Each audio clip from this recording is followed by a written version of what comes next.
গতকালের পর আজও দেশে ভূমিকম্প অনুভূত হয়েছে। ঢাকার সাভারের বাইপাল এলাকায় ভূমিকম্পটি অনুভূত হয়। রিখটার স্কেলে এর মাত্রা ছিল 3.3। শনিবার সকাল 10:36 এই কম্পন অনুভূত হয় বলে নিশ্চিত করেছে বাংলাদেশ আবহাওয়া অধিদপ্তর। আবহাওয়া অধিদপ্তরের কর্মকর্তা নিজামুদ্দিন আহমেদ জানান, ভূমিকম্পটি স্বল্প মাত্রার হলেও স্থানীয়ভাবে অনেকেই কম্পনটি টের পেয়েছে। তিনি বলেন, এটি একটি মাইনর ভূমিকম্প। এর উৎপত্তিস্থল বাইপাল।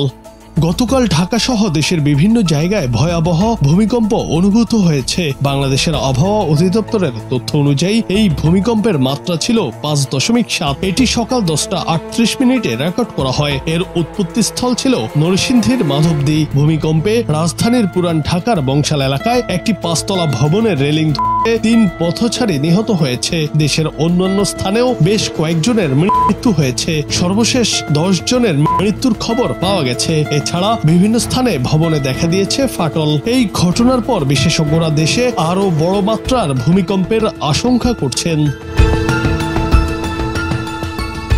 জুনায়েদ আহমেদ, বাংলা টিভি।